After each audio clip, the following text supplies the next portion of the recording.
특히 생성형 AI 시장은 2032년까지 1.3조 달러 시장으로 커질 걸로 지금 생각이 되고 있습니다. 자, 인공지능과 클라우드, 자율주행 이런 것들을 함께 투자하는 게 좋지 않을까. 많은 특허를 가진 기업들이 보통은 독점 기업이 되고, 이런 기업들이 투자하면 1등 기업이라 그러는데 분야에서 1등 기업에 투자하게 되면은 그만큼 수익이 보장된다, 그렇게 생각이 될 수 있습니다. 가장 중요한 관련된 게 굉장히 중요할 것 같다.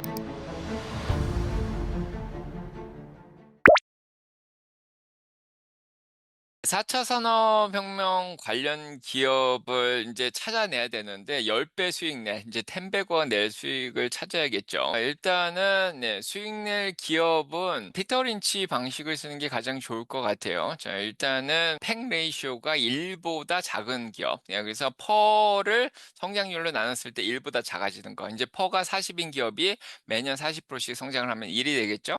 퍼가 30밖에 안 되는 기업인데 매년 40%씩 성장을 하면은 1보다 작게 됩니다, 숫자적으로. 그래서 이런 기업들을 잘 찾아내는 게 중요한데, 일단은 4차 산업혁명을 잘 이해를 해야겠죠. 그래서 3차 산업혁명과 다르게 4차 산업혁명은 인류를 대체할 수 있는 그런 혁명이다, 이런 생각이 듭니다. 여기서 인류의 뇌를 대체할 수 있는 인공지능, 인류의 노동력을 대체할 수 있는 로봇의 개발이라든지, 그 다음에 자율적으로 자동차들이 움직이는 자율주행, 그 다음에 자연어 처리라든지 이런 것들을 다 받쳐줄 수 있는 데이터 센터라든지 5G 네트워크의 개발, 지금 6G까지 나오고 있는 그런 상황이거든요. 이렇게 4차 산업혁명이 진행됐을 때 거기에 탑승할 수 있는 그런 유명한 기업들을 일단은 찾아내야 될 것 같고요. 그 다음에 그 중에서도 가장 수익을 잘 낼 수 있는 기업은 아마도 팩 레이쇼가 1보다 작고, 저는 보통 적정 주가를 보는데 그 적정한 주가보다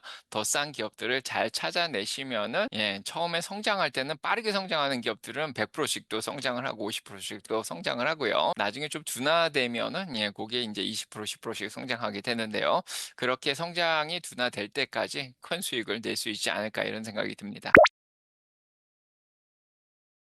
일단은 AI 시장은 지금 너무 큽니다.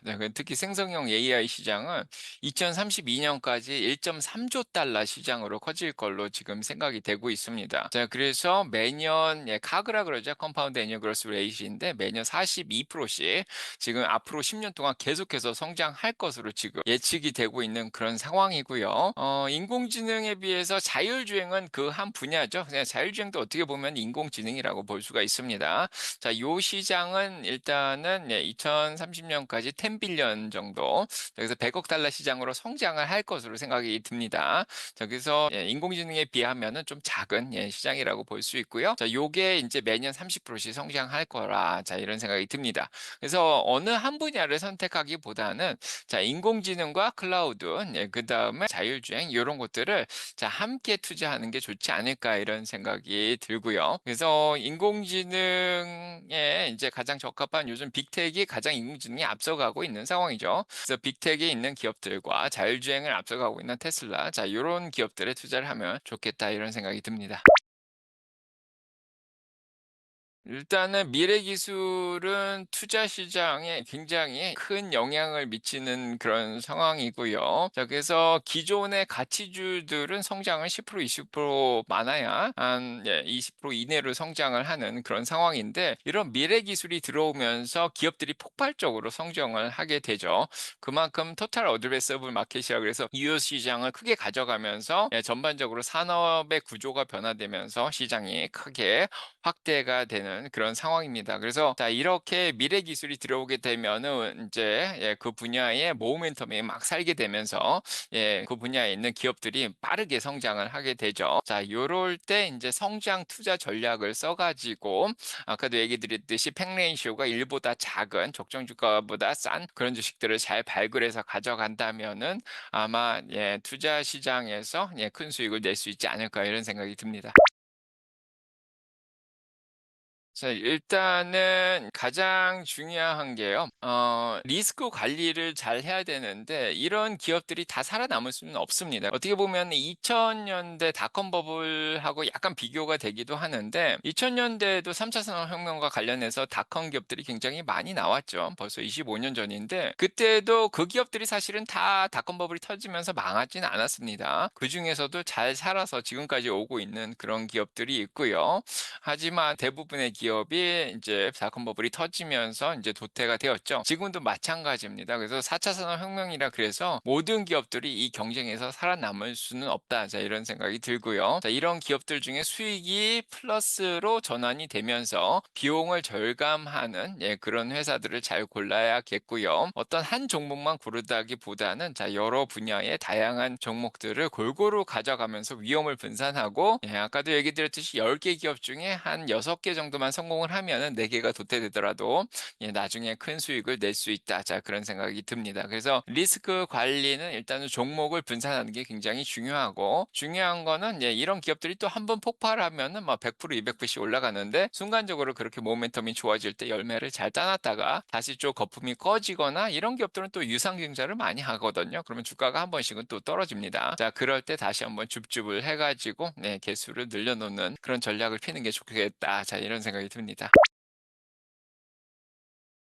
일단은 경제적 해자를 달성한 기업이 더 안전한 거죠. 그래서 그 분야에서 엔비디아처럼 데이터 센터를 독점을 했다. 자, 그런 경우에 이제 한 83% 정도 지금 점유율을 가져가고 있기 때문에 다른 기업들이 못 들어오게 할 수 있는 게 굉장히 중요합니다. 그러면 계속해서 큰 수익을 낼 수 있고요. 가격을 높게 가져갈 수 있는 장점이 있죠. 그렇게 되고 경제적 해자를 달성한 기업들은 보통은 이제 특허로 본인들의 수익을 보호를 하게 됩니다. 그래서 많은 특허를 가진 기업들이 보통은 독점 기업이 되고 경제적 해자를 달성을 하게 되죠. 그래서 자, 이런 기업들이 투자하면 1등 기업이라 그러는데 분야에서 1등 기업에 투자하게 되면은 그만큼 수익이 보장된다. 그렇게 생각이 될 수 있습니다. 그런데 이제 시간이 지나면서 경쟁자가 나오고 본인의 마켓시어죠. 시장 점유율을 조금씩 뺏기게 되면은 그만큼 가격을 낮춰야 되고요. 그만큼 마진율이나 수익률이 줄어들게 되죠. 자, 그래서 독점 기업이 훨씬 좋은데 뭐 요즘은 많은 나라들에서 반독점법을 지금 시행하고 있기 때문에 독점을 유지하기 쉽지는 않은 그런 상황이고요. 자, 어느 정도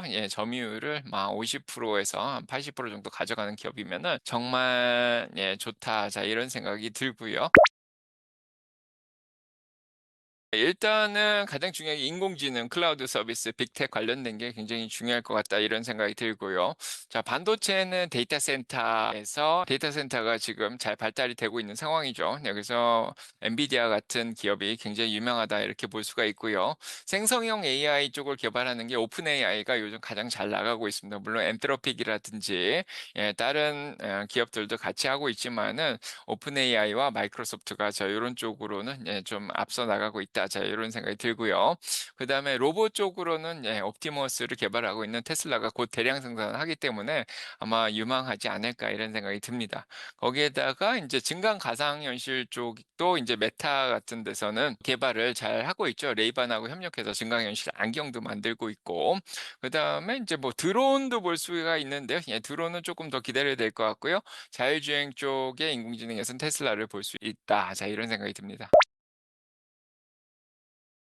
AI가 지금 쓰여지는 영역이 굉장히 많습니다. 제가 인공지능과 법에 대해서 연구를 해봤는데, 법 자체에서도 지금 법 체계에서도 인공지능이 지금 쓰여지고 있는 그런 상황입니다. 그래서 미국에서는 웨스틀러라든지 렉시스 같은 데이터베이스를 사용을 하는데, 여기에 인공지능이 탑재가 돼서 지금은 인공지능이 여러 가지 리서치를 도와주고 있는 그런 상황입니다. 자, 이렇게 이제 여러 가지 법률 리서치를 도와주고요. 본인이 원하는 리포트까지 작성을 해주는 자, 생성형 AI가 나오고 있는 상황입니다. 또 요즘은 좀 심각해지고 있는 상황인데 법원에서 변호사들이 생성형 AI로 본인이 직접 리서치하고 글을 쓰는 게 아니라 상소문이라든지 상소문, 이렇게 대답이라든지 답변 같은 거를 인공지능을 써서 만들면서 리서치가 좀 잘 안 되는 경우가 있는데요. 이런 것들이 점점 발전을 하게 되면 아마도 지금 변호사도 정도 좀 대체가 가능하지 않을까? 아니면은 판사님들까지 대체가 되지 않을까? 자 요런 얘기들이 나오고 있습니다. 그래서 미국 같은 경우에는 그래도 커먼 로 시스템이기 때문에 관습법이죠. 케이스법이 많이 작용이 돼서 답이 딱 정해져 있지는 않습니다. 뭐 특정 법이 정해져 있고 한국처럼 성문법이 정해져 있고 그걸 적용하는 상황은 아니고요. 그래서 이렇게 케이스를 찾아 가지고 본인의 의견에 맞는 케이스를 인용할 수도 있고 상대편은 다른 케이스를 인용할 수도 있고요. 그래서 같은 케이스 내에서도 뭐 주 의견을 인용할 수도 있고 반대 의견을 인용할 수도 있고 이런 상황입니다. 그래서 논쟁이 계속되기 때문에 인공지능이 대체하기는 굉장히 힘든데요. 만약에 이게 한국으로 넘어가서 대륙법계 체계로 넘어가면은 케이스법이 아니고 인제 성문법이죠. 그래서 의회에서 통과한 법규하고 그다음에 행정부에서 통과한 행정법. 자 요렇게 법규가 정해져 있고 그거를 현실 사실에 적용만 해야 되는 상황이면은 인공지능이 충분히 대체할 수 있는 상황입니다. 법을 일단은 인공지능이 금방 마스터할 것이고요. 필요한 증거만 주면은 적용을 하면서 리포트도 잘 작성을 할 수 있다 이런 생각이 듭니다. 그래서 한국의 판사든 검사든 아니면 변호사까지도 모두 대체가 쉽게 가능할 수 있지 않을까. 자 그런 시기가 아마도 30년에서 50년 사이에는 이루어지지 않을까 그런 생각을 합니다. 여러 개가 있는데요. 기본적으로는 분석을 하는 도움을 주고요. 자, 그다음에 결정을 해 주죠. 그다음에 예상까지도 해 주고 네 번째는 인간의 노동력을 이제 대체해 주는 그런 편리성을 향상시켜 주는 그런 역할도 합니다. 그래서 지금 인공지능이 이런 역할을 하면은 투자 결정에도 당연히 도움을 많이 줄 수 있겠죠. 그래서 기존에 나와 있는 회사와 관련된 데이터들을 분석을 해서 이 회사가 좋은지 나쁜지를 결정해 줄 것이고 이 회사의 적정한 주가까지도 계산을 해줄 수 있다. 자 이런 생각이 듭니다. 그래서 제가 오늘 오기 전에도 챗GPT를 이용해서 특정 기업의 적정 주가를 계산해 달라. 자 이렇게 얘기했더니 정말 적정 주가를 계산해 주고 적정 주가를 계산하는 사이트의 결과까지도 주고요. 거기에다가 기관들이 내놓은 목표 주가도 얘기를 해 주더라고요. 자 그러면서 그거 기준으로 해서 지금 주가도 얘기를 해 주면서 그거보다 싸다 비싸다까지 결정을 해 줍니다. 그래서 앞으로 인제 물론 이런 적정 주가나 목표 주가가 굉장히 주관적인 거라서 이 나와 있는 그런 수치들이 서로 차이가 많이 나긴 하지만은 그래도 개인 투자자들이 요런 분석을 미리미리 해 주기 때문에 굉장히 도움을 받아서 결정하고 또 예측까지 해 주기 때문에 '도움을 많이 받을 수 있지 않을까.' 이런 생각이 듭니다. 일단은 AI하고 법이 윤리적 충돌이 되지는 않을 것 같고요. 네 오히려 AI하고 법에서 인제 잘못된 거를 AI가 인제 잘 잡아줄 수 있지 않을까 이런 생각이 듭니다. 그래서 법을 위반을 했냐 안 했냐 이런 것들은 어떻게 보면 판사분들이라든지 미국에서는 배심원들이 결정을 하게 되는데 굉장히 주관적인 판단이 들어갈 수 있기 때문에 객관적인 판단이 안 나올 수도 있습니다. 자 이런 것들을 AI가 인제 판단을 하게 되면은 데이터를 완벽하게 이해를 했죠. 법을 완벽하게 이해를 하고 적용을 하는 거기 때문에 어떤 판사들보다 어떤 배심원들보다 정확한 판결을 내릴 수 있는 그런 가능성이 있습니다. 그래서 이 어떻게 보면은 법을 가장 잘 작용하는 모범적인 시민 고런 역할을 해줄 수 있는 거죠. 그래서 AI가 인제 윤리적 이런 법적인 의무를 잘 이행할 수 있는 거를 오히려 도와줄 수 있지 않을까 이런 생각이 듭니다. 지금 방금 드린 얘기랑 비슷한 맥락인데요. 인공지능이 어떤 절대적 기준이 돼서 여러 가지 법 위반이라든지 윤리적 위반 자 요런 것들에 대해서 판단을 해줄 것으로 생각이 듭니다. 그런데 중요한 거는 인간들이 인공지능 훈련을 시키기 때문에 각 나라별로 뭐 중국에서 훈련시키는 거나 미국에서 훈련시키는 거나 조금 가치관이 틀릴 수 있습니다. 그래서 요런 것들만 잘 조율해 나간다면은 아마 인공지능이 어떤 절대적인 법적 기준을 제공할 수 있지 않을까 이런 생각이 듭니다.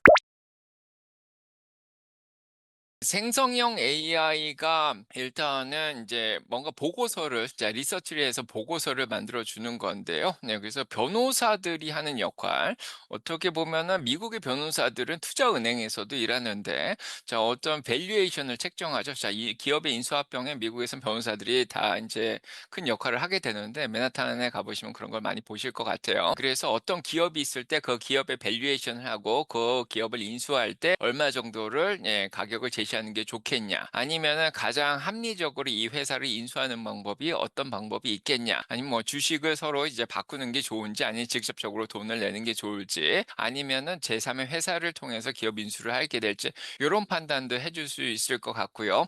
만약에 법정에 가게 되면은 판사님 앞에서 어떤 보고서 같은 거를 만들어 가지고 인제 배심원들이라든지 판사를 설득하는 데도 이제 도움을 줄 수 있지 않을까, 이런 생각이 듭니다.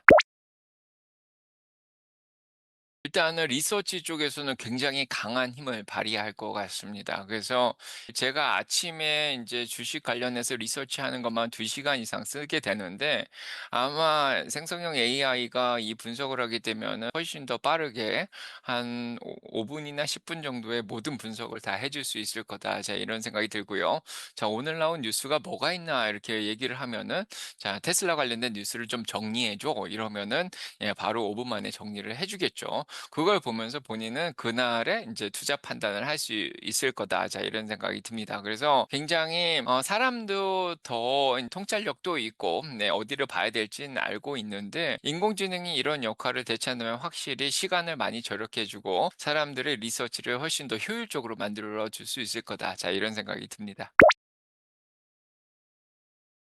일단은 AI 규제가 굉장히 중요한 이슈입니다. 그래서 지금 유러피안 유니온에서는, EU에서는 인공지능 법을 따로 만들었고요. 자 미국에서도 바이든 행정부 때 지금 인공지능 디퓨전 법이라 그래서 인공지능 규제와 관련된 법을 만들었습니다. 그래서 인공지능을 누가 훈련시키냐에 따라서 인공지능이 다른 역할을 하게 되죠. 그래서 같은 인권이나 같은 가치라 그래도 중국에서 보호하는 인권, 한국에서 보호하는 인권, 미국에서 보호하는 인권은 서로 다른 개념이거든요. 그래서 미국에서 이제 인권이라 그러면은 사생활 보호나 자유를 훨씬 더 많이 존중을 해주고요. 그 다음에 이제 뭐 중국 같은 데 가면 그 인권의 보호 범위가 굉장히 적어지겠죠. 그래서 어디에서 훈련을 시키냐에 따라서 인공지능이 판단을 하는 것 자체가 굉장히 달라질 수 있다, 이런 생각이 듭니다. 자, 그래서 인종별로 보더라도 어떤 인종을 더 우대하는 그런 프로그램을 넣는다든가, 남성과 여성 중에 남성을 우대한다, 여성을 우대한다, 어떤 한쪽 성을 자 우대하는 그런 프로그램을 넣는다든가, 자 아니면은 이제 국적이라든지 자 여러 가지 종교에 대한 차별도 있을 수 있고요. 자 이러한 여러 가지 문제들이 있기 때문에 이런 것들을 투명하게 사람들한테 공개를 하면서 인공지능을 개발하는 게 굉장히 중요하죠. 자 이런 것들 때문에 차별금지라든지 투명성에 관련해 가지고 유러피안 유니언이라든지 한국, 미국 같은 데서는 규제를 하기 시작을 했습니다. 자 그래서 만약에 지금은 인공지능이 혜택을 조금 많이 주고 있는 상황이라서 기본적인 규제밖에 안 들어갔지만, 조금 더 인간 세계들처럼 조금 더 구체적인 규제가 들어가기 시작하면은 아마도 회사들도 수익을 내기가 굉장히 어려운 상황이 펼쳐지지 않을까, 이런 생각이 듭니다. 자 그래서 지금 미국과 중국 간의 경쟁이 굉장히 치열해지고 있는 상황인데, 중국은 지금 규제를 전혀 하고 있지 않죠. 인공지능 개발을 굉장히 잘 하고 있는데도 불구하고. 근데 미국은 인공지능 개발에 지금 규제가 많이 들어가고 있기 때문에, 자 오늘도 지금 미국의 상원에서는 공화당 쪽에서 규제를 철폐를 해야 된다. 자 요런 얘기들이 지금 나왔습니다. 자 그렇기 때문에 지금 이런 규제들을 조금 없애는 게 어떻게 보면 회사들이 이익을 내는데, 회사들이 중국과의 경쟁에서 더 살아남아서 더 진보가 될 수 있는데 도움이 많이 될 수 있을 거다, 이렇게 생각을 하죠. 그래서 자 일단은 규제가 좀 적을수록 회사들의 이익이 더 많아질 수 있지 않을까. 하지만은 자 인류에게는 좀 불행이 될 수도 있겠다, 이런 생각도 듭니다. 방금 얘기 드렸듯이 개인 투자자들은 확실히 규제가 지금 덜한 상황에서 조금 더 기업들이 수익을 낼 때 '자 이런 기업들을 더 선점해서 먼저 투자를 하는 게 좋겠다.' 자 이런 생각이 들고요. 자 언젠가 이제5년 지나고 10년 지나면 규제가 더 심해질 텐데 그때 되면은 '기업들이 수익을 내는데 마진율을 올리는 데는 좀 한계가 있을 거다.' 이런 생각이 듭니다. 그래서 '초창기 투자가 수익을 내는 데는 더 좋을 것 같다.' 이런 생각이 듭니다.